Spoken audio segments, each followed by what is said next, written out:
Hello students, my self is Avinash Sharma. Career infinity classes में आपका बहुत बहुत स्वागत है। बच्चों, हम लोग पढ़ रहे थे the basic concept of genetics. उसके अंतर्गत मैंने आपको क्रोमोसोम, क्रोमैटिड, क्रोमैटिन, जीन और एलील के बारे में बताया।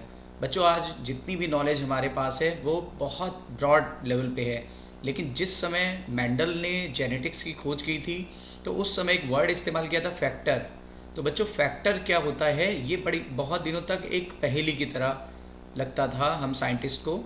तो उससे उसे सॉल्व करने के लिए साइंटिस्ट ने काफ़ी प्रयास किया, और साइंटिस्ट ने प्रयास करके उस फैक्टर के बारे में सब पता कर लिया कि ये फैक्टर क्रोमोसोम है या ये फैक्टर जीन है।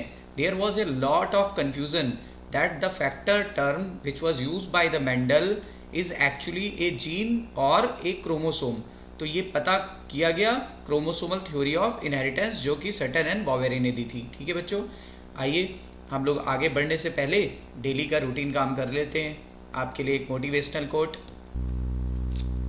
बच्चों देखिए क्या लिखा है, अपने अपने आप को कामयाब देखना चाहते हो तो एक ही उपाय है, आंख बंद बंद करके सुबह और शाम 3-3 बार यह मंत्र बोलिए कि भाड़ में गई दुनिया, भाड़ में गई दुनिया। मतलब आप समझ रहे हो, इसका मतलब ये है कि दुनिया क्या कर रही है इससे आपको कोई कंसर्न नहीं होना चाहिए। आपको सिर्फ अपने आप मतलब रखना चाहिए। कई रिलेटिव्स बोलते ना ये करो ये ना करो, कई फ्रेंड्स बोलते ये पढ़ो ये ना पढ़ो, कई टीचर कहते हैं ये करो वो ना करो। तो आप वो काम करिए जिससे आपका सिलेक्शन होगा, और किसी भी बात को आप ऐसे वो मत करिए। बच्चों, सिर्फ आप अपना काम करिए, सफलता आपको 100% मिलेगी। ठीक है,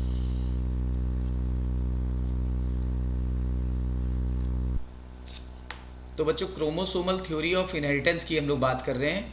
क्रोमोसोमल थ्योरी ऑफ इनहेरिटेंस में हम देखेंगे कि इसको किसने दिया, क्या है ये। तो देखिए, क्रोमोसोमल थ्योरी ऑफ इनहेरिटेंस, क्या कन्फ्यूज़न था पहले ये कन्फ्यूज़न था कि जो मेंडल ने फैक्टर टर्म यूज़ किया है ये जीन है या क्रोमोसोम। ठीक है, और भी बहुत सारी बातें हमें नहीं पता थी कि होमोलोगस क्रोमोसोम्स क्या होते हैं। ठीक है, क्रोमोसोम्स का या जीन का क्या कंट्रीब्यूशन होता है, एलील क्या होते हैं, बहुत ज़्यादा क्लियर नहीं था। जैसा कि आज हमें बहुत चीज़ें क्लियर हो चुकी हैं।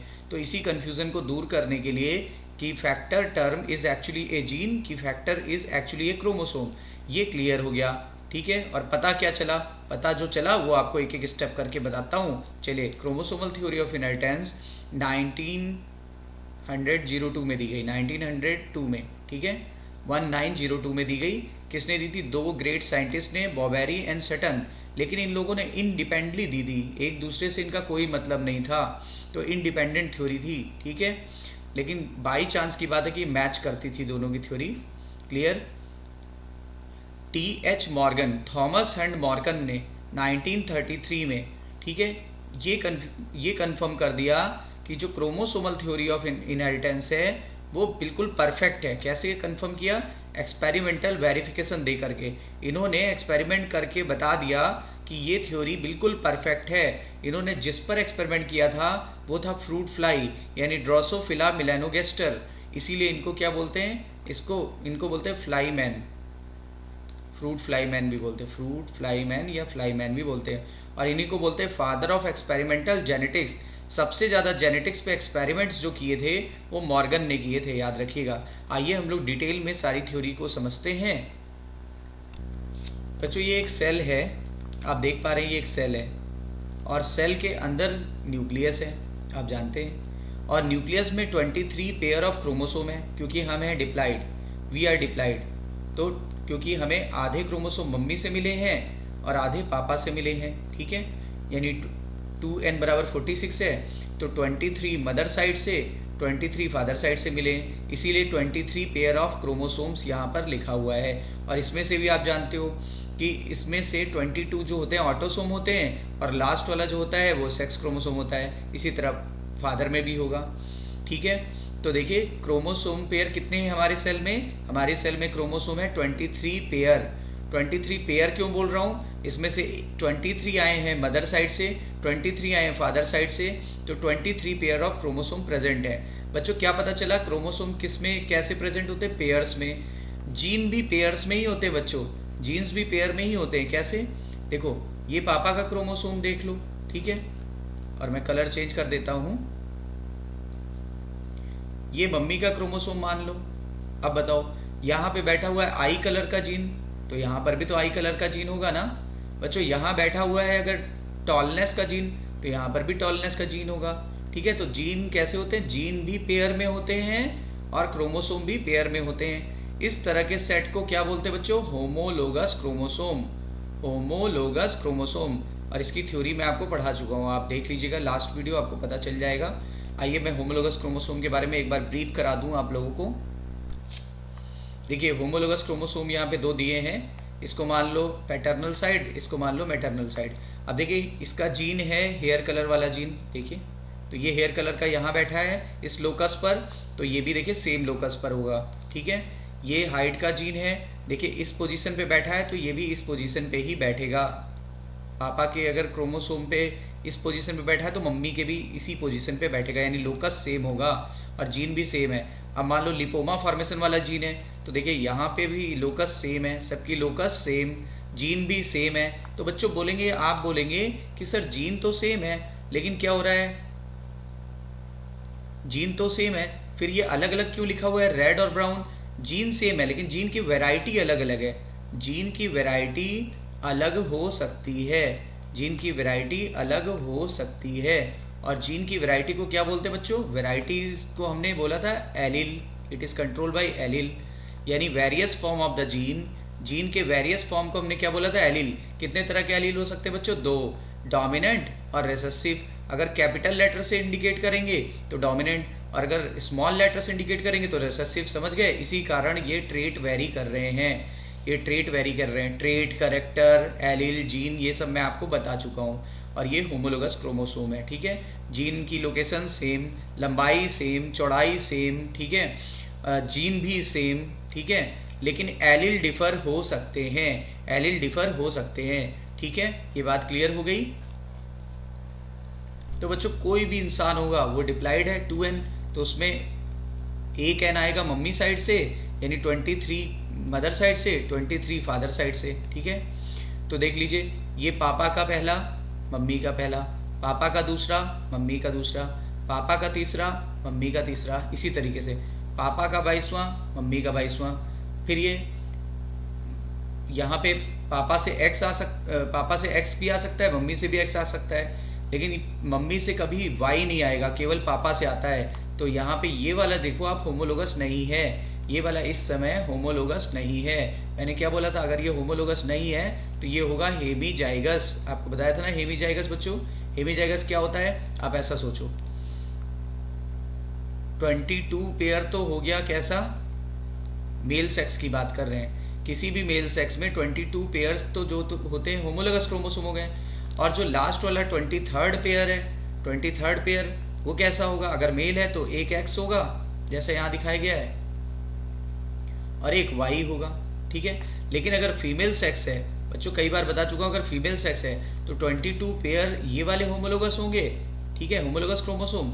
और लास्ट वाला देखो, ये एक्स है और ये भी एक्स है, तो ये भी होमोलोगस हो गया, यानी उसमें कितने होंगे? 23 पेयर होमोलोगस क्रोमोसोम होंगे। चलो बच्चों बताओ, मेल सेक्स में 22 पेयर होमोलोगस क्रोमोसोम होते हैं और लास्ट वाला हेमीजाइगस होता है, जबकि फीमेल सेक्स में 22 ये वाले और लास्ट वाला भी होमोलोगस होता है। तो टोटल कितने होमोलोगस क्रोमोसोम फीमेल में होते हैं? 23 पेयर। मैं सब कुछ बता चुका हूँ। और ये आप जानते हो टीलोमियर, ये जानते हैं पैलिकिल, ये जानते हैं मैट्रिक्स, लास्ट लेक्चर में सब कुछ बता रखा है। दिस इज सेंट्रोमियर, इसके इधर जो ट्राइलेमुलर डिस्क होती है दिस इज काइनेटोकोर। काइनेटोकोर जो होता है वो स्पिंडल फाइबर को जुड़ने का स्थान देता है। बच्चों ये कैसा क्रोमोसोम है? रेप्लिकेटेड कि अनरेप्लिकेटेड? रेप्लिकेटेड। अच्छा बताओ, रेप्लिकेटेड क्रोमोसोम का ये जो एक हिस्सा जिसको मैं हाईलाइट कर रहा हूँ, बॉक्स में कर दिया, क्या कहलाता है बच्चों? जो ये कहलाता है क्रोमैटिड, क्रोमैटिड। और चूंकि ये और ये एक ही क्रोमोसोम के हिस्से हैं इसलिए इनको सिस्टर क्रोमैटिड बोलेंगे। ठीक है बच्चों, क्लियर? आइए शुरू से चलते हैं। मान लीजिए ये मेरी मम्मी है, मॉम, और ये मेरे पापा यानी डैड है। तो मम्मी और पापा दोनों कैसे हैं? डिप्लाइड है। 2n बराबर 46, पापा भी 2n बराबर 46। तो मम्मी और पापा दोनों ही बच्चों कैसे हैं? डिप्लाइड हैं कि हैप्लाइड? तो डिप्लाइड होते हैं। तो 2n बराबर 46, इसमें भी 2n बराबर 46। ठीक है, अब आपको पता होगा कि जब पेरेंट्स की बॉडी 2n होती है लेकिन गैमिट हमेशा कैसे होते हैं बच्चों, गैमिट हमेशा एन होते हैं। तो कौन सा डिवीजन कराना पड़ेगा, मियोसिस। कौन सा डिवीजन कराना पड़ेगा, मियोसिस। मियोसिस को ही क्या बोलते हैं, रिडक्शन डिवीजन। मियोसिस को ही क्या बोलते हैं बच्चों, रिडक्शन डिवीजन। तो रिडक्शन डिवीजन में क्या होता है, क्रोमोसोम का अमाउंट जो है वो भी हाफ हो जाता है और डीएनए का कंटेंट भी हाफ हो जाता है, ठीक है। तो देखिए यहाँ पर क्या हो जाएगा, यहाँ मियोसिस होगी और मियोसिस में क्रोमोसोम का अमाउंट भी हाफ हो गया और जीन भी हाफ हो गए। यानी दोनों कैसे थे, दोनों थे पेयर्ड थे, 2n यानी दो एक पेयर में था, दोनों कैसे थे, पेयर्ड। और अब कैसे हो गए, अब हो गए अनपेयर्ड। यानी जो होमोलोगस क्रोमोसोम थे वो भी आधे हो गए, यानी 46 की बजाय 23 पेयर हो गए, 23 क्रोमोसोम हो गए।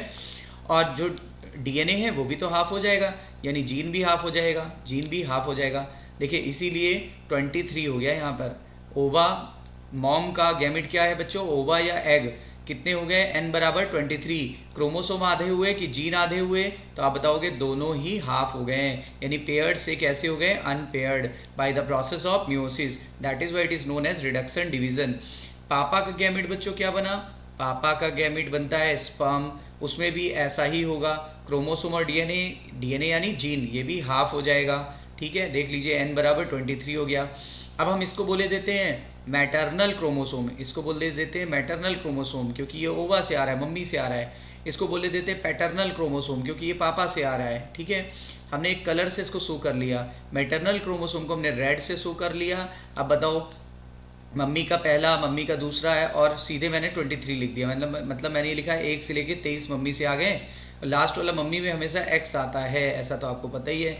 और ये देखिए जीन बैठा हुआ है, ये आई कलर का जीन है, मैंने इसको लिख दिया आई colour, E for I colour का जीन, टी फॉर हाइट का जीन। तो आप जानते हो पापा से भी फर्स्ट से लेकर के 23 क्रोमोसोम आएंगे, पापा के स्पर्म से भी 1 से लेकर के 23 तक क्रोमोसोम आएंगे, ठीक है। तो यहाँ पे भी देखिए फर्स्ट वाले पर सेम जीन होंगे, आई कलर और हाइट का जीन है। वो बात अलग है कि देखिए यहाँ पर दोनों एलील सेम है और यहाँ पर दोनों एलील डिफर हैं, देखिए डिफर हैं, क्लियर हो गई बच्चों। लेकिन पापा का जो लास्ट वाला होगा 23rd वाला, वो या तो x हो सकता है या तो y। अगर x और x आया, अगर x और x आया बच्चों क्या होगा, x क्या बन गई, फीमेल। और अगर मम्मी से x आया, पापा से y आया, तो क्या बना, XY यानी मेल। तो सेक्स डिटर्मिनेशन कब होता है, at the time of fertilisation. और एक मम्मी और एक पापा वाले क्रोमोसोम को, पापा का फर्स्ट मम्मी का फर्स्ट होमोलोगस था, ठीक है बच्चों। तो बच्चे में यानी जाइगोट में, जाइगोट से ही बच्चा बनेगा, तो जाइगोट में n मम्मी का n पापा का, 23 फ्रॉम मदर 23 फ्रॉम फादर, कितने हो गए बच्चों, हो गए 46। अब देखिए हम जहाँ से चले थे वहीं पहुँच गए, कोई भी ह्यूमन बीइंग या कोई भी ऑर्गेनिज्म जैसा था वैसा फिर से हो गया, ठीक है। यानी गैमेट फॉर्मेशन के समय क्रोमोसोम और जीन का सेग्रीगेशन हो जाता है और जब फर्टिलाइजेशन होगा तो ये क्रोमोसोम जो अनपेयर्ड हो गए थे या वो जीन जो अनपेयर्ड हो गए थे ये फिर से रीस्टोर हो जाते हैं, ऐसा क्रोमोसोमल थ्योरी के बाद हमें पता चला। तो बच्चों क्या क्या हाइलाइट्स यहाँ आपने देखे कि जो पेयर्ड क्रोमोसोम होते हैं या पेयर्ड जो जीन होते हैं हम इंसानों में, वो गैमेटोजेनेसिस के समय वो अनपेयर्ड हो जाते हैं यानी सेग्रीगेट हो जाते हैं। फिर जब फर्टिलाइजेशन होता है तो दोनों जो अनपेयर्ड क्रोमोसोम्स हैं मम्मी के और पापा के, वो फिर से पेयर्ड हो जाते हैं, मम्मी और पापा वाले जीन फिर से पेयर्ड हो जाते हैं। यानी हम सीधी सीधी भाषा में ये कह सकते हैं कि during gametogenesis paired chromosome and gene are unpaired, ठीक है, while during fertilisation unpaired chromosome and gene they becomes paired, that means they restore their original position। इसीलिए पीढ़ी दर पीढ़ी क्रोमोसोम और जीन की संख्या समान रहती है। वन जनरेशन से जब आप नेक्स्ट जनरेशन में जाओगे तो क्रोमोसोमल थ्योरी ऑफ इनहेरिटेंस ये कहती है कि क्रोमोसोम और जीन जब एक पीढ़ी से दूसरी पीढ़ी जाते हैं तो वो उनमें कोई परिवर्तन नहीं आता है, और अगर परिवर्तन आ गया तो या तो क्रोमोसोमल एबनॉर्मेलिटी आ जाएगी यानी क्रोमोसोमल म्यूटेशन, और या फिर जीन म्यूटेशन आ जाएगा। आई थिंक कि बच्चों आपको क्लियर हो गया होगा, ठीक है, सारे टर्म आप जानते ही हो, लास्ट वीडियो लेक्चर में मैंने आपको सब कुछ बताया था। आइए धीरे धीरे इस पूरे को, ये मैंने समराइज बता दिया, आइए धीरे धीरे इस पूरे को हम समझने की कोशिश करते हैं कि एक्चुअली में जो क्रोमोसोमल थ्योरी ऑफ इनहेरिटेंस है वो क्या क्या बातें हमें उससे सीखने को मिलेंगी। ठीक है, अब बच्चों मैंने आपको जो बताया उसको देखिए, एक एक चीज़ मैं आपको डिस्क्राइब करूँगा ताकि एनसीईआरटी से बेटर आपको समझ में आ जाए। हालांकि मैं एनसीईआरटी भी पढ़ाऊँगा, ऐसा नहीं है। दिस थ्योरी स्टेट्स दैट, ये थ्योरी क्या कहती है, gene are present on the chromosome. बच्चों बताया था ना, जीन कहाँ होते हैं, क्रोमोसोम पर प्रेजेंट होते हैं। अभी मैंने एग्जाम्पल में लिया था आई कलर का जीन, ठीक है, और उसके बाद फिर हाइट का जीन। क्लियर, जीन कहाँ प्रेजेंट होते हैं, क्रोमोसोम पर, और स्पेसिफिक लोकेशन पर होते हैं जिसको लोकस कहते हैं। ये देखिए ये लोकस है, ये देखिए ये लोकस है, ये सब मैं आपको बता चुका हूँ। और स्पेसिफिक क्रोमोसोम पर होते हैं बच्चों। अगर ये पहले क्रोमोसोम पर है बच्चों तो ये कभी भी किसी और क्रोमोसोम पे ये जीन रिपीट नहीं करेंगे। मान लो रैंडमली मैं कोई भी जीन, आप बोलो कोई 20 नंबर जीन ले लिया मैंने, तो क्या उस पर अगर जो जीन होंगे क्या सेम लोकस पे होंगे, आंसर आएगा नहीं, सेम लोकस पे नहीं होंगे। क्यों, क्योंकि क्रोमोसोम का जो साइज़ है वो चेंज हो चुका है। क्योंकि जब हम फर्स्ट से लेके 23rd तक क्रोमोसोम तक जाते हैं, कैरियोटाइपिंग करते हैं, तो साइज़ लगातार घटता है। याद करिए, लास्ट वीडियो लेक्चर्स में सब बता रखा है। इसीलिए देखिए लोकेशन भी सेम नहीं होगी। नंबर 2, जीन का टाइप भी सेम नहीं होगा। ये आई कलर का जीन है तो यहाँ पे क्या होगा, स्किन कलर का जीन होगा, अलग होगा। यहाँ पे हाइट का जीन है तो यहाँ पे गारंटी नहीं कि कोई एक से ज़्यादा जीन हो सकता है एक ही जीन हो सकता है एक से ज़्यादा हो, यहाँ 3 जीन भी हो सकते हैं, एक भी हो सकता है। ठीक है, तो याद रखिएगा कि वो स्पेसिफिक क्रोमोसोम पर ही होते हैं, जीन स्पेसिफिक क्रोमोसोम पर ही होते हैं बच्चों। ठीक है, क्लियर, फर्स्ट पे अगर है तो किसी और पे नहीं पाया जाएगा, मतलब हर क्रोमोसोम डिफरेंट है दूसरे क्रोमोसोम से। देखिए क्या लिखा है, जीन, और जीन के वेरियस फॉर्म को मैंने लिख दिया एलील। जीन या एलील और क्रोमोसोम दोनों सेग्रीगेट होते हैं और दोनों असॉर्ट होते हैं इंडिपेंडेंटली ड्यूरिंग मियोसिस, मतलब मियोसिस के दौरान ही सेग्रीगेशन होता है। आपको अभी बताया था कि क्रोमोसोम भी सेग्रीगेट हो जाते हैं, जीन भी सेग्रीगेट हो जाते हैं, यानी पेयर्ड की बजाय वो अनपेयर्ड हो जाते हैं। और फिर जब वो कंबाइन कब होते हैं बच्चों, जब वो फर्टिलाइजेशन होता है, at the time of fertilisation, तो वो रिकम्बाइन होकर के अपने आप को रीस्टोर कर लेते हैं।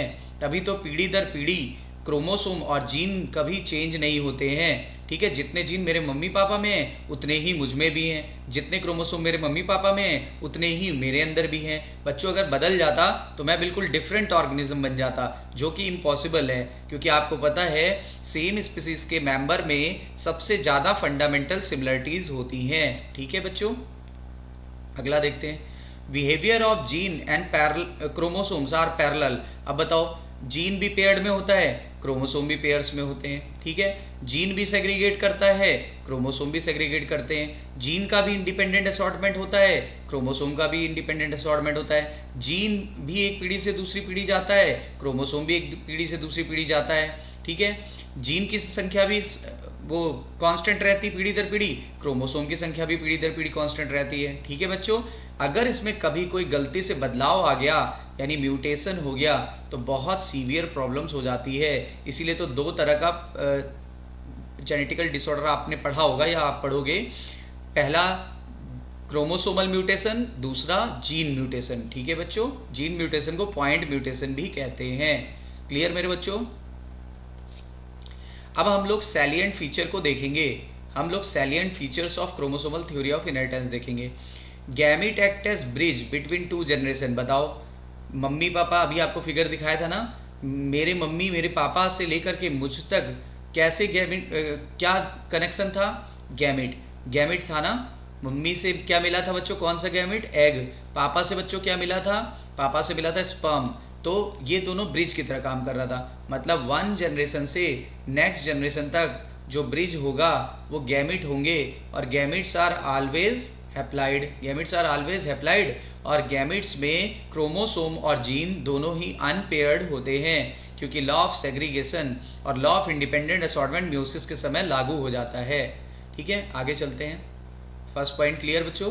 सेकंड पॉइंट, स्पर्म और ओवा, ओवा यानी एग, इक्वली कंट्रीब्यूट करते हैं इन हेरिडिटी ऑफ ऑफस्प्रिंग। बताओ, 23 क्रोमोसोम स्पर्म द्वारा भी आया, 23 ओवा द्वारा भी आया। अब बताओ इक्वली कंट्रीब्यूट किया कि अनइक्वली? इक्वली कंट्रीब्यूट करते हैं बच्चों, ठीक है, clear. Sperms contribute only nuclear part, sperm केवल बच्चों न्यूक्लियस सप्लाई करता है, बाकी सब पार्ट इसका वेस्ट हो जाता है, जबकि ओवा पूरा पूरा काम आता है और तब ये जाइगोट का फॉर्मेशन हो जाता है। तो जाइगोट फॉर्मेशन में स्पर्म बच्चों केवल क्या सप्लाई करता है? Nuclear part. Sperm contributes only nuclear part in zygote, ठीक है, while eggs contribute complete part in zygote. मतलब जाइगोट को एग से क्या मिला? कंप्लीट एग, जबकि स्पर्म से क्या मिला? Only nucleus. आप इसको समझेंगे आगे साइटोप्लाज्मिक थ्योरी ऑफ इनहेरिटेंस के आगे आप पढ़ोगे मैटरनल इनहेरिटेंस, तो उसमें क्लियर हो जाएगा आपको, ठीक है। फिर आगे चलते हैं। जब दोनों न्यूक्लियाई, कौन से न्यूक्लियाई? स्पर्म का न्यूक्लियाई और ओवम का न्यूक्लियाई फ्यूज करेगा, यानी जब दोनों गैमेट के न्यूक्लियाई फ्यूज करेंगे, ठीक है, तब फर्टिलाइजेशन हो जाएगा, फर्टिलाइजेशन होगा। और बच्चों इसी समय सेक्स डिटर्मिनेशन होता है, सेक्स डिटर्मिनेशन होता है। क्यों? मैंने आपको बताया था अभी, क्या होता है? एन मम्मी से, एन पापा से। अगर मम्मी वाले से आ गया एक्स, मम्मी से हमेशा एक्स आएगा, पापा से अगर आया एक्स तो फीमेल, और अगर पापा से वाई आया तो मेल बनेगा। मैं बता चुका हूँ आपको। अब देखिए क्या लिखा है, every chromosome play definite role in development and control the definite trait. पहले ये बताओ, हर क्रोमोसोम के ऊपर, ये फिगर देखो वापस से, अभी बताया था आई कलर का जीन फर्स्ट नंबर क्रोमोसोम पे है, हाइट का जीन फर्स्ट नंबर पे है, ठीक है। इसी तरह 20 नंबर पे क्या था? स्किन कलर का, स्किन कलर है, मान लो फिंगर के साइज का जीन है, ठीक है, मान लो हेयर कलर का जीन है, हेयर कलर का जीन है। तो देखो ये अपना रोल कंट्रीब्यूट करेगा, ये अपना रोल कंट्रीब्यूट करेगा, और एक क्रोमोसोम कभी भी दूसरे से मैच नहीं करेगा, कभी भी दूसरे से मैच नहीं करेगा। क्लियर? देखिए क्या लिखा है, हर एक क्रोमोसोम एक डेफिनेट रोल प्ले करेगा, किसमें? किसी ऑर्गेनिज्म के डेवलपमेंट में, ठीक है। और क्या करेगा? और कंट्रोल करेगा ट्रेट को कंट्रोल कर रहा है, क्योंकि जीन उस पर प्रेजेंट है, और जीन के वेरियस फॉर्म को एलील कहते हैं, और एलील कंट्रोल करता है ट्रेट को। जैसे बताओ कैपिटल टी बैठा हुआ था ना, पिछले फिगर को देखिए वापस, यहाँ कैपिटल टी बैठा है, बच्चों बताओ कैसा ट्रेट होगा? टॉल या ड्वार्फ? टॉल, ठीक है। अगर मान लो मम्मी वाले, ये इस क्रोमोसोम पे कोई यही क्रोमोसोम होता, मैं वैरायटी बदल दे रहा हूँ, ये ई है, तो ये अभी भी देखिए डोमिनेंट ट्रेट बैठा है। अब यहाँ स्मॉल टी कर दिया, रिसेसिव ट्रेट हो गया, तो ये ड्वार्फिज्म को कंट्रोल करेगा, ठीक है बच्चों। तो क्या लिखा है, हर एक क्रोमोसोम इंपॉर्टेंट रोल डेवलपमेंट में प्ले करता है और डेफिनेट ट्रेट को कंट्रोल कर रहा है, ठीक है बच्चों। अगर क्रोमोसोम का, कोई भी क्रोमोसोम का कुछ पार्ट लॉस हो जाए, ठीक है, या पूरा क्रोमोसोम ही लॉस हो जाए, तो क्या होगा? तो स्ट्रक्चरल और फंक्शनल डेफिशिएंसी आ जाएगी किसी भी ऑर्गेनिज्म में, और इसी से हो जाता है सिंड्रोम, जैसे Down syndrome, Turner syndrome, Klinefelter syndrome, ठीक है, ऐसे बहुत सारे, टाउ सिंड्रोम, ठीक है, एडवर्ड सिंड्रोम, आगे आपको बताऊंगा मैं किसी और वीडियो लेक्चर में। आइए एक बार देखते हैं, फिर से यहाँ आते हैं। मान लो फर्स्ट नंबर वाला क्रोमोसोम लॉस हो गया, तो क्या स्किन कलर पे इफेक्ट नहीं आई कलर पे इफेक्ट आएगा कि नहीं? आई कलर वाला जीन लॉस हो गया, टी हाइट वाला जीन लॉस हो गया, तो इफेक्ट तो आएगा ही आएगा। स्ट्रक्चर क्या होगा? बदल जाएगा, और क्या होगा? फंक्शन बदल जाएगा, ठीक है। देखिए ये सारी चीज़ें एनसीईआरटी में नहीं दी, इसलिए मैंने बिल्कुल क्लियर करा दिया आपको, हर चीज़ complete chromosomal theory of inheritance ये है, एनसीईआरटी में सिर्फ नट सेल में दिया है। फिर आगे देखिए बच्चों, during heredity the chromosome retain their number. जब हेरिडिटी हुई थी यानी आनुवंशिक हुआ था, जब एक जनरेशन से दूसरी जनरेशन में क्रोमोसोम गए थे, तो उनका नंबर मेंटेन था कि नहीं था? देखो 46 था मम्मी पापा में, मेरे अंदर भी कितना है बच्चों? 46, ठीक है। तो नंबर मेंटेन था, उनका स्ट्रक्चर भी मेंटेन होगा, उनकी इंडिविजुअलिटी भी मेंटेन होगी, ठीक है, मेरे लाइफ स्पैन में भी होगी और मेरी अगली पीढ़ी में भी यही होगा। मतलब खुद मुझ में भी ये मेंटेन रहेगा और मेरी अगली पीढ़ी में भी मेंटेन रहेगा, ठीक है। फिर से पढ़ रहा हूँ, during heredity chromosome retain their number, मतलब नंबर रिटेन रहेगा, स्ट्रक्चर भी मेंटेन रहेगा, इंडिविजुअलिटी भी मेंटेन रहेगी throughout the life and from one generation to next generation, ठीक है, कभी बदलाव नहीं आएगा। डिप्लाइड ऑर्गेनिज्म में बच्चों हम लोग कैसे हैं? 2n ना, 2n बराबर 46 है हमारे अंदर, तो हम लोग डिप्लाइड हैं। जैसे ह्यूमन बींग का एग्जांपल ले लें, हम ही लोग हैं ह्यूमन बींग। उनमें chromosomes and gene present in pair बताया था ना बच्चों, दोनों पेयर में होते हैं और दोनों पैरेलल बिहेवियर शो करते हैं। पैरेलल बिहेवियर ये एनसीईआरटी में भी लिखा है लाइन कि the behaviour of gene is parallel to the behaviour of chromosome, अभी मैंने आपको बताया भी शुरुआत में। फिर नेक्स्ट पॉइंट बच्चों, गैमेट केवल एक क्रोमोसोम एक सेट ले जाता है। मान लो पेयर में है ना, देखो पेयर में थे तो ये केवल एक ले जाएगा, दो में से एक, यानी अनपेयर्ड फॉर्म में ले जाता है। यानी अगर हमारे पास 46 हैं तो गैमेट में कितने जाएंगे 23, यानी पेयर्ड फॉर्म में जाता है या अनपेयर्ड, तो गैमेट में हर चीज़ अनपेयर्ड होती है, मैंने बताया था। और फिर नेक्स्ट जनरेशन में जाएगी, ठीक है, फिर नेक्स्ट जनरेशन में इसी फॉर्म में चली जाएगी, इसी फॉर्म में चली जाएगी। क्रोमोसोम भी अनपेयर्ड फॉर्म में जाते हैं और जीन भी अनपेयर्ड फॉर्म में जाते हैं। और फिर गैमेट कैसे होते थे, हैप्लाइड, मैंने आपको हमेशा बताया है। और जब फर्टिलाइजेशन होगा बच्चों तो एन मम्मी से मिला था, यानी अनपेयर्ड फॉर्म कितना था 23, एन पापा से मिला, अनपेयर्ड कितना था 23, तो बच्चों मेरे अंदर कितना हो गया, मेरे अंदर 2n हो गया, तो 2n बराबर फर्टिलाइजेशन के समय 2n हो गया, तो 23 और 23 कितने हो गए 46, 46। अब देखो फिर से पेयर्ड फॉर्म में आ गया क्रोमोसोम एंड जीन, किस प्रोसेस द्वारा हुआ, फर्टिलाइजेशन। फर्टिलाइजेशन रीस्टोर कर देता है क्रोमोसोम और जीन को, ठीक है बच्चों, क्लियर। बच्चों होमोलोगस क्रोमोसोम आपको बहुत अच्छे से बता चुका हूँ, मम्मी का पहला, पापा का पहला, मम्मी का दूसरा, पापा का दूसरा, मम्मी का तीसरा, पापा का तीसरा, इनकी लंबाई चौड़ाई, जीन की लोकेशन यानी लोकस और जीन भी सेम होते हैं, सिर्फ उनकी वैरायटी यानी एलील डिफर हो सकते हैं। होमोलोगस क्रोमोसोम्स साइनेप्स करते हैं यानी जोड़े बनाते हैं। देखो मम्मी का क्रोमोसोम और पापा का क्रोमोसोम ये पेयर हो जाएगा, कब पेयर होता है, जाइगोटीन स्टेज में, जाइगोटीन होती है ना मियोसिस में, उसमें होती है। और फिर सेग्रीगेट कर जाते हैं इंडिपेंडेंटली टू डिफरेंट सेल्स, यानी डिफरेंट सेल में इंडिपेंडेंटली अलग अलग हो जाते हैं। सेग्रीगेट का मतलब अलग होना, और एक दूसरे पर डिपेंड नहीं करते हैं, एक दूसरे पर डिपेंड नहीं करते हैं, ठीक है। इन मैनी ऑर्गेनिज्म, देखो मैनी लिखा है, मैनी ऑल नहीं लिखा है, तो ज़्यादातर ऑर्गेनिज्म में sex is determined by the specific chromosome. और मैंने क्या बोला था बच्चों, सेक्स क्रोमोसोम याद करो, मम्मी से सेक्स क्रोमोसोम केवल एक्स मिलेगा, पापा से मिल सकता है एक्स और वाई, ठीक है। इसीलिए सेक्स के लिए, सेक्स ऑफ द चिल्ड्रन के लिए या बेबी के लिए कौन जिम्मेदार है, पापा की मम्मी, पापा। बट सोसाइटी अक्सर किसको ब्लेम करती है, फीमेल्स को, तो ये मिसकंसेप्शन है, ठीक है। कुछ ऑर्गेनिज्म में देखो, ज़्यादातर में तो क्रोमोसोम, सेक्स क्रोमोसोम डिटरमाइन करते हैं सेक्स को, लेकिन कुछ ऑर्गेनिज्म जैसे क्रोकोडाइल में क्या होता है, इन्वायरमेंटल सेक्स डिटर्मिनेशन होता है, ठीक है, इन्वायरमेंट द्वारा सेक्स डिटरमाइन होता है। मैटरनल क्रोमोसोम जो किससे आए थे बच्चों, जो ओवा द्वारा आए थे। पैटर्नल क्रोमोसोम जो किससे आए थे, मैटरनल क्रोमोसोम, सॉरी सिंबल गलत है, मैटरनल क्रोमोसोम जो किससे आए थे, ओवा द्वारा। पैटर्नल क्रोमोसोम जो किससे आए थे, स्पर्म द्वारा। यानी मैंने मैटरनल और पैटर्नल क्रोमोसोम और जीन की बात कर रहा हूँ, तो मैटरनल और पैटर्नल जीन एंड क्रोमोसोम ये ट्रांसफ़र होते हैं from one generation to next generation without any change, change नहीं होगा। और अगर चेंज गलती से हो भी गया बच्चों, अभी क्या बताया था, म्यूटेशन हो जाएगा। दो तरह का म्यूटेशन हो सकता है, अगर जीन में बदलाव हो गया तो जीन म्यूटेशन या पॉइंट म्यूटेशन, और अगर क्रोमोसोम में हो गया तो क्रोमोसोमल म्यूटेशन या क्रोमोसोमल एबरेशन बोलते हैं, ठीक है बच्चों। देखिए हम सब 2n है, तो हमारे पास क्या है, देखिए ये जीन कैसे हैं, जीन पेयर में है, रेड वाला मान लो मम्मी से, ये ग्रीन वाला मान लो पापा से आया। देखिए जीन की लोकेशन भी सेम है, जीन का टाइप भी सेम है, एलील डिफर हो सकते हैं, एलील डिफर हो सकते हैं। देखिए कैपिटल ई सेम एलील है, capital T small T different allele है। मैंने जीन पे वीडियो, जीन एलील क्रोमोसोम सब पे वीडियो बना रखा है।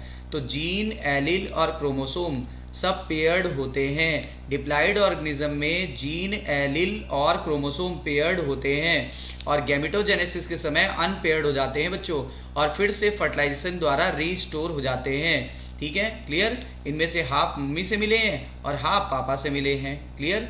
हमारे अंदर जो पेयर्ड जीन या एलील हैं या क्रोमोसोम हैं, उनमें से आधे मम्मी से हैं, आधे पापा से हैं, इसीलिए तो हम लोग दोनों से मैच करते हैं बच्चों। सेल डिवीज़न के पहले क्रोमोसोम और एलील दोनों रेप्लिकेट हो जाते हैं, आपको पता होगा क्रोमोसोम और एलील दोनों रेप्लिकेट हो जाते हैं। याद करो एस फेज में रेप्लिकेशन हुआ था, डीएनए का रेप्लिकेशन, ठीक है। तो डीएनए ही क्या है, क्रोमोसोम, और डीएनए के फंक्शनल पार्ट को जीन बोलते हैं और जीन के वेरिएंट्स को एलील बोलते हैं। तो बताओ बच्चों, सेल डिवीजन से पहले एस फेज में क्रोमोसोम और एलील दोनों रेप्लिकेट हो जाते हैं ताकि डॉटर सेल में इक्वली कंट्रीब्यूट हो जाएं, ताकि डॉटर सेल को इक्वली बांट दिया जाए। माइटोसिस के समय रेप्लिकेटेड क्रोमोसोम और रेप्लिकेटेड जीन यानी एलील को जो स्प्लिट हो गए हैं उसको बराबर बराबर बांट दिया जाता है दोनों डॉटर सेल में, ठीक है, दोनों डॉटर सेल में। तभी तो अगर एक सेल 2n है, ठीक है, तो यहाँ पर क्या होगा, जो दो डॉटर सेल बनेंगी वो भी 2n ही होंगी, क्योंकि देखो यहाँ पे रेप्लिकेट बीच में कहीं हुआ होगा और यहाँ पे रेप्लिकेट हो गया होगा, और रेप्लिकेशन होने के बाद फिर क्या हुआ, उनको आधा इस डॉटर सेल में बांट दिया, आधा इस डॉटर सेल में। हालांकि अलग अलग जगह चीज़ों का रेप्लिकेशन होता है, क्रोमोसोम का अलग जगह होता है और एलील का अलग जगह होता है। मैं आपको सिर्फ रफली इसलिए बता रहा हूँ क्योंकि आपको सुपरफिशियल पता है, इसलिए एस फेज में। इसके लिए सेल डिवीजन में वीडियो बनाऊंगा तो डिटेल में आपको देखिएगा, डिटेल में। Both allele and chromosome follows Mendel's law. बताइए, जीन या एलील और क्रोमोसोम दोनों मेंडल के नियम को फॉलो करते हैं। कौन सा नियम फॉलो करते हैं? Law of segregation. कब सेग्रीगेट हुए? गैमेटोजेनेसिस के समय बच्चों। और दूसरा नियम क्या होता है? दूसरा नियम ये होता है इंडिपेंडेंट असॉर्टमेंट, यानी एक क्रोमोसोम का अलग होना दूसरे क्रोमोसोम पर निर्भर नहीं करता है, या एक जीन का अलग होना दूसरे क्रोमोसोम के ऊपर जो जीन है उस पर डिपेंड नहीं करता है। इसी को बोलते हैं इंडिपेंडेंट असॉर्टमेंट, ठीक है बच्चों। आइए इस फिगर को देखते हैं। Humans get 2 copies of every gene. बताओ, इसमें से एक कॉपी किससे मिलेगी? पापा से। एक कॉपी किससे मिलेगी? मम्मी से। तो पेयर्ड हो गया ना, पेयर्ड है ना, 2 कॉपीज मतलब पेयर्ड, ठीक है। 1 कॉपी फ्रॉम ईच पेरेंट, यानी एक मम्मी से कॉपी मिली, एक पापा से, तभी तो पेयर्ड होते हैं। मम्मी में भी पेयर्ड जीन है, पापा में भी पेयर्ड जीन है। ये पापा ये मम्मी दोनों में पेयर्ड है।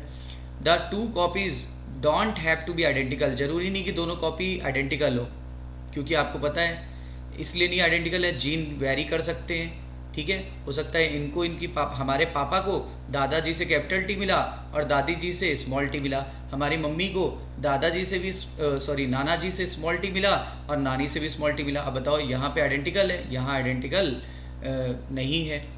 Each variation of a gene is called allele.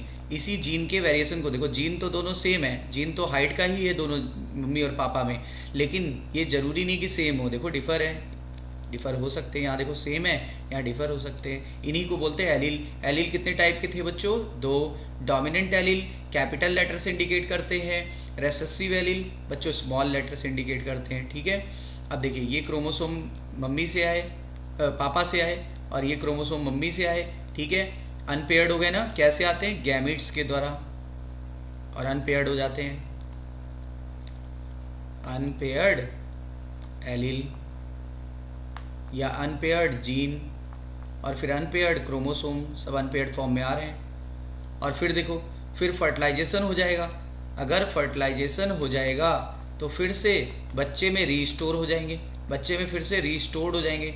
Restored हो गए मतलब फिर से पेयर्ड हो गए, जीन एलील क्रोमोसोम सब पेयर्ड हो गए, ठीक है। फिर इसका कोई ना कोई एक्सप्रेशन नज़र आएगा। देखो आप, एक्सप्रेशन नज़र आया, इसमें भी आई कलर का जीन लिया, मान लो इसमें भी आई कलर का जीन लिया, ठीक है। अगर दोनों में आई कलर का जीन लिया, इसकी आंखों का कलर देखिए ब्लू है, इसकी आंखों का कलर देखिए ब्राउन है, यानी एलील ही डाइवर्सिटी पैदा करता है। हमारे आपके अंदर जो वेरिएशन है आंखों के कलर का, बाल के कलर का, वो एलील की वजह से ही होता है। For example, A gene contain information of I colour. I colour का जीन आपने लिया तो 1 allele mine code for blue eyes, एक ब्लू आइज को कोड कर रहा है और एक कर रहा है ब्राउन आइज को। तो देखिए, वैरायटी किस पर डिपेंड करी? फिनोटाइप किस पर डिपेंड कर रहा है? एलील पर, यानी डाइवर्सिटी हमारे आपके अंदर जो है वो एलील पर डिपेंड कर रही है। गैमेटोजेनेसिस के समय हर चीज़ अनपेयर्ड हो जाती है, जो 2 कॉपीज थी वो अनपेयर्ड हो गई, और जब फर्टिलाइजेशन होता है तो सारी चीज़ें फिर से जो अनपेयर्ड वाली थी, यानी 1 कॉपीज़ मिलके फिर 2 कॉपीज़ बना लेती है। इस तरह से पीढ़ी दर पीढ़ी क्या बराबर रहता है? जीन, एलील और क्रोमोसोम की संख्या बराबर बनी रहती है, कोई भी चेंजेस नहीं आते हैं। आइए बच्चों, एनसीईआरटी से पढ़ते हैं chromosomal theory of inheritance. Mendel ने अपना वर्क पब्लिश किया था इनहेरिटेंस का 1865 में। तब से लेकर के सन 1900 तक मेंडल के काम का आइडिया किसी को नहीं लगा। देखिए, सन 1900 तक मेंडल के काम कैसा था, अनरिकॉग्नाइज था। इसके सेवरल रीज़न है बच्चों। क्या सेवरल रीज़न है? 3 रीज़न दिए हुए हैं। फर्स्टली क्या दिया हुआ है? पहला है communication was not easy in those days. ना उस समय फेसबुक था, ना उस समय व्हाट्सअप था, ना इंटरनेट था, ना टीवी थी, ना रेडियो था। तो उस समय कम्युनिकेशन बड़ा वीक था, कम्युनिकेशन आसान नहीं था उन दिनों। And his work could not be widely publish, इसीलिए उनका काम जो बहुत दूर दूर तक पब्लिश नहीं हो पाया, तो लोगों को इनके काम के बारे में पता ही नहीं चला। Secondly his concept of gene, उनका जो कॉन्सेप्ट था जीन का जो कॉन्सेप्ट था, जिसको फैक्टर बोला था उन्होंने इन मेंडल्स वर्ड, ठीक है, are stable and discrete unit that control the expression of trait of pair of allele which did not blend with each other was not accepted by the contemporaries, ठीक है।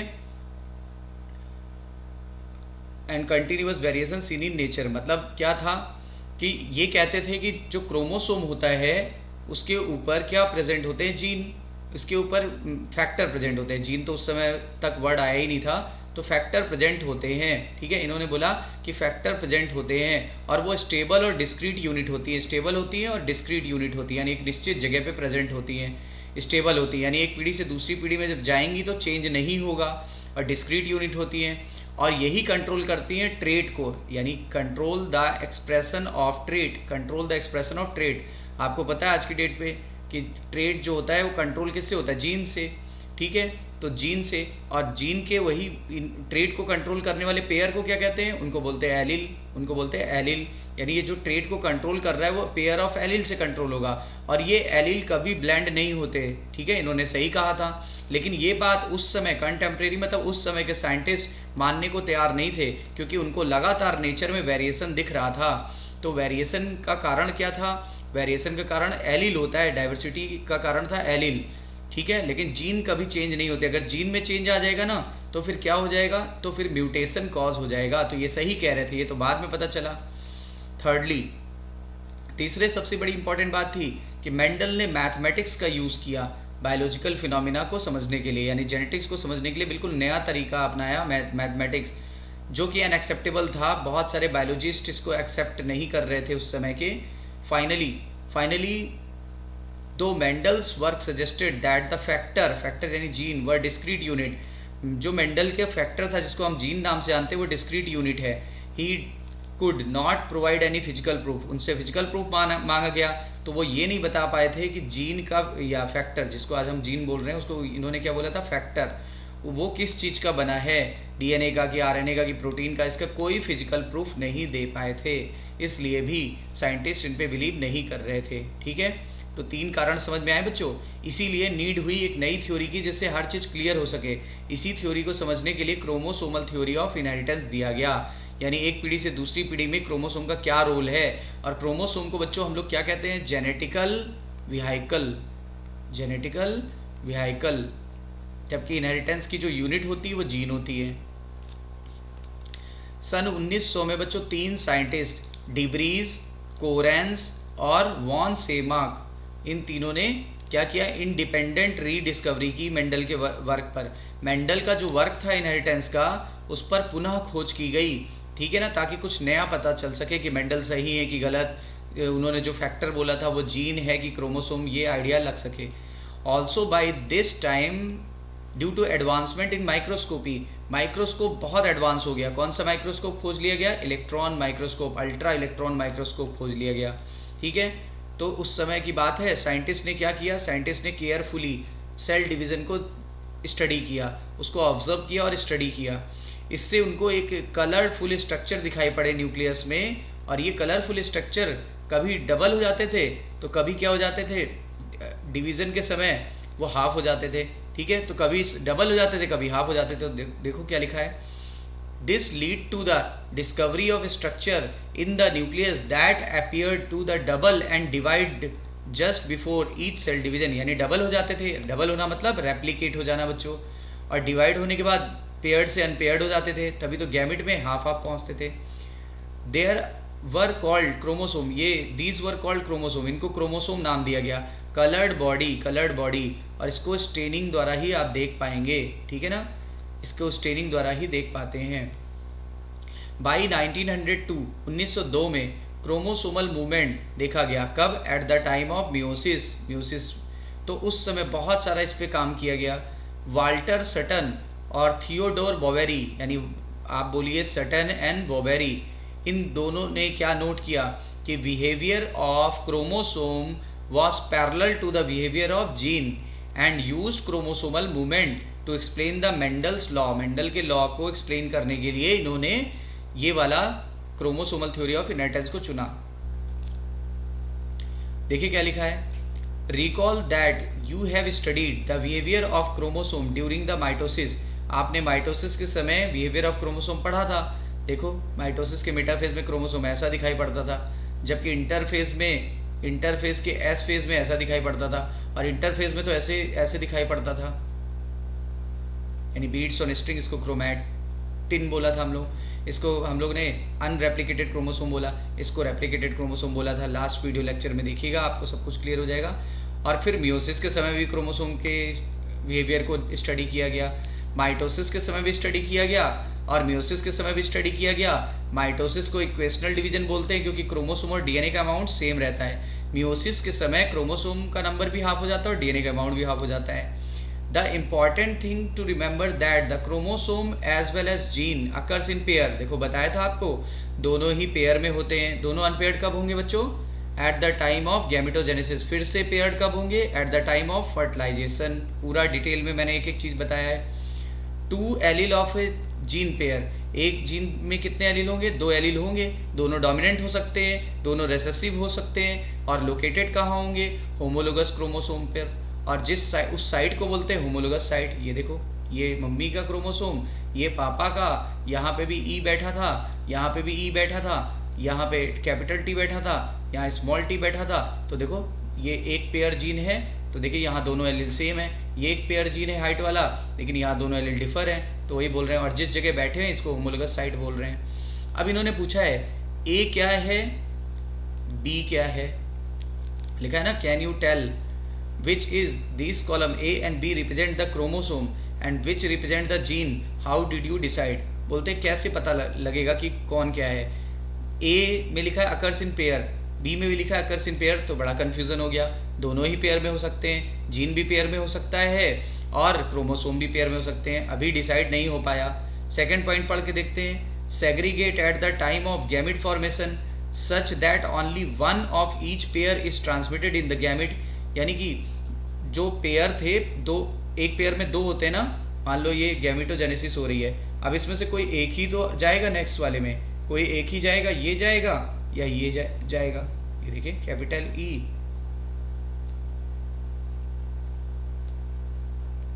ठीक है, gamete में एक ही जाएगा। ये पेयर्ड है, ये पेयर्ड है और ये अनपेयर्ड है, तो वही लिखा है segregate at the time of gamete formation. Gamete formation के समय दोनों अलग हो गए, क्रोमोसोम भी अलग हो गया और देखिए जीन भी अलग हो गया, तो हम फिर डिसाइड नहीं कर पाए। Segregate at the time of gamete formation and only one of each pair, यानी दोनों में से कोई एक गैमेट में पहुंचेगा। यहाँ पे भी देखिए segregate at the time of gamete formation only one of each pair is transmitted to the gamete. तो ये भी कंफ्यूजन, क्योंकि पता नहीं जीन की बात कर रहा है कि क्रोमोसोम, दोनों ही सेम रूल फॉलो कर रहे हैं। आगे देखिए, independent pair segregate independently of each other.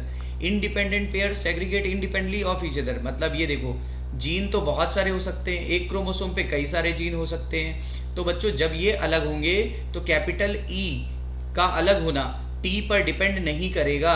Capital E का अलग होना टी पर डिपेंड नहीं करेगा। तो हमें क्लियर हो गया कि ये किसकी बात कर रहा है, ये बात कर रहा है जीन की। कैसे? क्योंकि इंडिपेंडेंट पेयर इंडिपेंडेंटली अलग हो रहे हैं, और इंडिपेंडेंट कौन होते हैं? जीन। जबकि यहाँ देखिए वन पेयर सेग्रीगेट, यहाँ इंडिपेंडेंट पेयर नहीं लिखा, क्या लिखा है? One pair segregate independently of other pair, यानी ये इसकी बात कर रहा है। One pair segregate independently of another pair, यानी मान लो ये एक पहला होमोलोगस क्रोमोसोम है, ये एक और होमोलोगस क्रोमोसोम बना देते हैं मान लो, ठीक है। इस पे कोई वो बैठा हुआ है जीन, जी नाम दे देते हैं जी, और यहाँ सी नाम दे देते हैं इसको, ठीक है। तो ये वाला जो सेग्रीगेशन होता है इस पेयर का सेग्रीगेशन क्या इस पेयर पर डिपेंड करेगा? नहीं। इस पेयर ऑफ क्रोमोसोम का सेग्रीगेशन क्या इस पेयर ऑफ क्रोमोसोम पर डिपेंड करेगा? नहीं करेगा। तो ध्यान दीजिए, one pair segregate independently of another pair. एक पेयर जब सेग्रीगेट होगा तो दूसरे पेयर के सेग्रीगेशन से इसका कोई लेना देना नहीं है, इंडिपेंडेंट रहेंगे। ठीक है, क्लियर होगी बच्चों? बिल्कुल clear, I hope so, crystal clear. Okay my dear. और देखिए, during anaphase of meiosis first, two chromosome pair can aligned at metaphasic plate. जब एनाफेज फर्स्ट होता है म्योसिस फर्स्ट का, तो जो क्रोमोसोमल पेयर्स होते हैं, होमोलोगस क्रोमोसोम्स, वो क्या करते हैं, मेटाफेजिक प्लेट पर आ जाते हैं और वो भी इंडिपेंडेंट होते हैं। To understand this, compare the chromosome of 4 different colour in left and right column. अभी आपको दिखा रहा हूँ एनसीईआरटी का लेफ्ट एंड राइट कॉलम। वहाँ आप देखोगे एक पॉसिबिलिटी ऑरेंज और ग्रीन की दिखाई गई है, वो सेग्रीगेट हो रहा है, और दूसरे की दिखाई गई राइट हैंड पर पॉसिबिलिटी 2, उसमें ऑरेंज के साथ हमने रेड क्रोमोसोम को लिया है। आइए देखते हैं पॉसिबिलिटी 1 को। देखिए बच्चों, इसमें क्या दिया हुआ है? पॉसिबिलिटी 1 में हमने क्या लिखा है? 1 long orange and 1 short green. एक लॉन्ग ऑरेंज लिया है और एक शॉर्ट ग्रीन ले लिया है, ठीक है, क्रोमोसोम।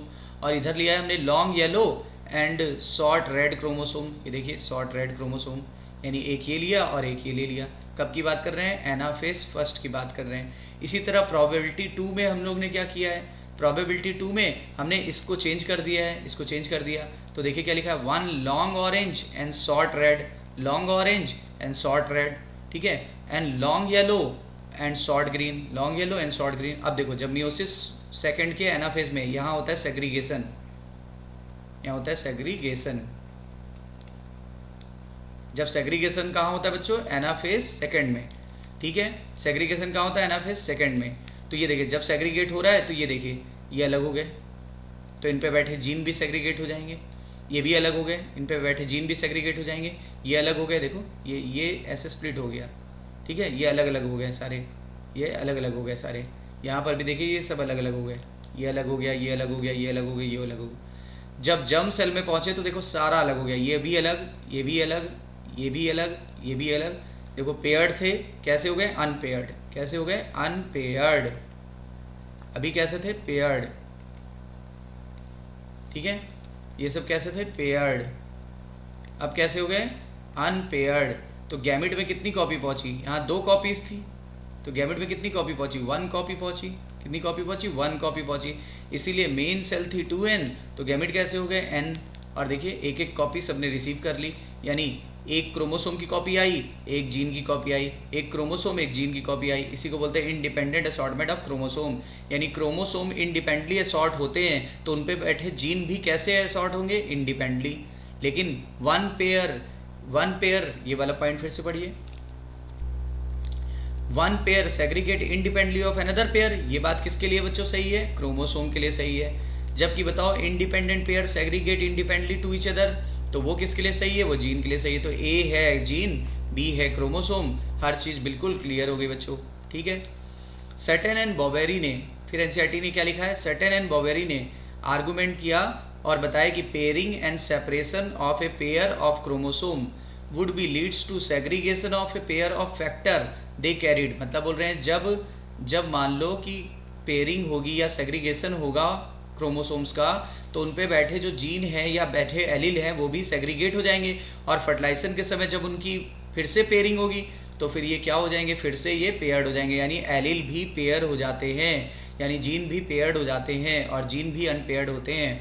सटन ने क्रोमोसोमल सेग्रीगेशन के बारे में यूनाइटेड का मतलब नॉलेज जुटा लिया, और मेंडल के प्रिंसिपल को स्टडी कर लिया और एक नई थ्योरी दे दी, यही थी क्रोमोसोमल थ्योरी ऑफ इनहेरिटेंस। तो ज़्यादा कंट्रीब्यूशन किसका हुआ बच्चों? वैसे तो दोनों ने दी, लेकिन ज़्यादा कंट्रीब्यूशन हुआ सटन का।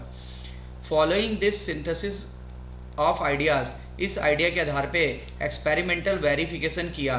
बच्चों, एक्सपेरिमेंटल वेरिफिकेशन किसने किया था क्रोमोसोमल थ्योरी ऑफ इनहेरिटेंस का? बताओ। Thomas Hunt Morgan, father of experimental genetics, ठीक है। और उनके कुछ कलीग्स भी थे, इनका नाम हमें याद नहीं रखना। और इन्होंने क्या डिस्कवर कर दिया कि वेरिएशन किसके कारण होता है? वेरिएशन सेक्सुअल रिप्रोडक्शन से ही प्रोड्यूस होता है। Variation is produce by the sexual reproduction. Morgan ने टिनी फ्रूट फ्लाई पे काम किया था। फ्रूट फ्लाई का नाम ड्रोसोफिला मेलानोगास्टर, इसीलिए इसको फ्रूट फ्लाई मैन भी बोलते हैं, ठीक है। Which were found very suitable such studies, जो कि इसके लिए सबसे बेस्ट स्टडीज़ थी। क्यों, ये मैं आपको बताने जा रहा हूँ। ये देखिए, ये फीमेल है और ये मेल है। आपको पता है इंसेक्ट्स में फीमेल का साइज़ बड़ा होता है, मेल का साइज़ छोटा होता है, ठीक है। फ्रूट्स फ्लाई फ्रूट्स के छिलकों पर पाई जाती है या फ्रूट्स पर पाई जाती है, इसलिए फ्रूट फ्लाई बोला था, ठीक है। कई सारे रीज़न थे फ्रूट फ्लाई को सिलेक्ट करने का। पहला, इनको किसी भी सिंपल सिंथेटिक मीडियम पर लेबोरेटरी में ग्रो कराया जा सकता है। देखो, लेबोरेटरी में ग्रो कराने से क्या फ़ायदा था, जब मर्जी तब एक्सपेरिमेंट कर सकते थे, और ये कंप्लीट कर लेता था अपना लाइफ साइकिल सिर्फ 2 वीक्स में। ये लाइफ साइकिल सिर्फ 2 हफ्तों में कंप्लीट कर लेता था, तो ज़्यादा वेट नहीं करना पड़ता था रिजल्ट के लिए, ज़्यादा वेट नहीं करना पड़ता था। लेबोरेटरी में कल्चर कराने से इन्वायरमेंटल जो वो हैं फैक्टर्स, उनका असर इन पे नहीं होता था। मान लो मेंडल के साथ क्या दिक्कत थी, मेंडल ने पाइसम सटाइवम सेलेक्ट किया था, तो वो कैसा प्लांट था, वह एनुअल प्लांट था। अब वेट करो, 6-7 महीने तक वेट करो, तब जाके फ्लावर आएंगे, तब जाके सीड बनेंगे। लंबा टाइम पीरियड वेट करना पड़ता था। इन्होंने ऐसा लिया जिसको आप लेबोरेटरी में भी कल्चर कर सकते हैं। क्या आप पाइसम सटाइवम को लेबोरेटरी में ग्रो करा सकते हैं? नहीं। और 2 वीक्स का लाइफ स्पैन है, उनका कितना था, 6-7 महीने में अपनी लाइफ साइकिल कंप्लीट कर रहा था। और एक बार मेटिंग कराने पे बहुत सारे प्रोजेनी फ्लाइज बन जाते हैं, जबकि ऐसा उनके साथ नहीं था। उनकी प्रोडक्टिविटी रेट बड़ा कम था, तो इनको रिजल्ट बहुत अच्छा मिलता था। बहुत सारे फ्लाइज के ऊपर ऑब्जर्वेशन करने का मौका मिला। Also there was a clear differentiation of sex को आसानी से पहचान सकते थे, मेल सेक्स को भी, फीमेल सेक्स को, एक तो साइज़ के आधार पे, और ये भी बता दूं कलर के आधार पे भी, ठीक है। मेल का जो आँखों का कलर था वो रेड था, ठीक है, और फीमेल का और बॉडी थी ब्राउन, जबकि जो फीमेल थी उसकी आँखों का कलर कैसा था, उसकी आँखों का कलर था येलो और उसकी बॉडी थी white. Also it has many types of hereditary variation, बहुत सारे हेरिडिटरी वेरिएशन जो इनमें होते थे फ्रूट फ्लाई में, उसको लो पावर माइक्रोस्कोप से देखा जा सकता था। यानी कोई अच्छा माइक्रोस्कोप उस समय नहीं था तो इनको कोई दिक्कत नहीं आई। उस समय इलेक्ट्रॉन माइक्रोस्कोप नहीं था तो भी इनको कोई दिक्कत नहीं आई। तो टी.एच. मॉर्गन ने पूरा एक्सपेरिमेंटल वेरिफिकेशन कर दिया। क्लियर बच्चों? तो बच्चों, आज आपने क्रोमोसोमल थ्योरी ऑफ इनहेरिटेंस की खोज की ज़रूरत क्यों पड़ी, रीडिस्कवरी ऑफ मेंडल कब हुई, किसने की, और छोटे छोटे पॉइंट्स जो बड़े कंफ्यूजिंग थे, होमोलोगस क्रोमोसोम, ठीक है, उनकी पेयरिंग कब हुई, उनकी अनपेयरिंग कब हुई, जीन और क्रोमोसोम और एलील में पेयरिंग अनपेयरिंग आपने देखी। आई थिंक आपको सब कुछ क्लियर हो गया होगा। वीडियो देखते रहिए, बार बार रिवाइंड करके देखिए, ठीक है ना। ज़रूरत पड़े स्क्रीनशॉट ले लीजिए चीज़ों का। तो ठीक है बच्चों, बिल्कुल लगे रहिए, पढ़ाई करते रहिए। ऑल द बेस्ट, और सब्सक्राइब और शेयर ज़रूर करिए, इससे हम लोगों का उत्साह बढ़ता है। मैं आपसे डेली कहता हूँ, जितने ज़्यादा आप शेयर और सब्सक्राइब करेंगे तो हमें बहुत अच्छा लगेगा, और हम इसी उत्साह के साथ और अच्छे से अच्छा वीडियो बनाने की कोशिश करेंगे। ओके बच्चों, all the best, take care. ठीक है बच्चों, जय हिंद, जय भारत।